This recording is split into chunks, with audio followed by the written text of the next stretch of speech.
Hello welcome back to my YouTube channel.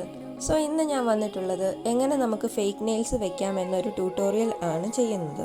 അപ്പോൾ ഒട്ടും സമയം കളയാതെ നമുക്ക് വീഡിയോയിലേക്ക് പോകാം. അപ്പോൾ ഫസ്റ്റ് നമുക്ക് വേണ്ടത് ഫേക്ക് നെയിൽസിൻ്റെ ഒരു സെറ്റാണ്. പിന്നെ നെയിൽ ഗ്ലൂ, നെയിൽ ക്ലീൻ ചെയ്യാൻ ഒരു ടിഷ്യൂ, ഒരു നെയിൽ കട്ടർ, പിന്നെ ഒരു നെയിൽ പോളിഷും. ഫസ്റ്റ് നെയിൽസ് എല്ലാം നല്ലതുപോലെ ക്ലീൻ ചെയ്ത് കൊടുക്കണം. എന്നിട്ട് ഫേക്ക് നെയിൽസ് നല്ലതുപോലെ ഒട്ടിക്കാൻ വേണ്ടി നെയിൽസ് ചെറുതായി ഒന്ന് പ്രിപ്പയർ ചെയ്ത് കൊടുക്കുക. അതിനുശേഷം നെയിൽ ഗ്ലൂ അപ്ലൈ ചെയ്യുക. ഒരുപാട് ഗ്ലൂ അപ്ലൈ ചെയ്യാതിരിക്കാൻ ശ്രദ്ധിക്കണേ. എന്നിട്ട് ഓരോ ഫേക്ക് നെയിൽസ് ഒട്ടിച്ചു കൊടുത്തിട്ട് ഒരു 5 to 10 സെക്കൻഡ്സ് ഒന്ന് പ്രസ് ചെയ്ത് കൊടുക്കണം.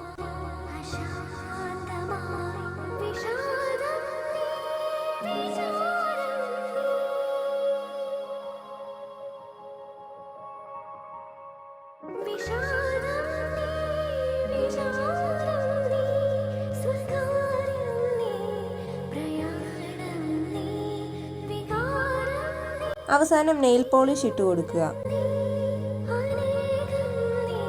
അങ്ങനെ നമ്മുടെ ഫേക്ക് നെയിൽസ് റെഡിയായി. അപ്പോൾ നമ്മുടെ വീഡിയോ ഇഷ്ടപ്പെട്ടാൽ ലൈക്ക് ചെയ്യാനും സബ്സ്ക്രൈബ് ചെയ്ത് സപ്പോർട്ട് ചെയ്യാനും മറക്കരുതേ. അപ്പോൾ നമുക്കിനി അടുത്ത വീഡിയോയിൽ കാണാം. ബൈ.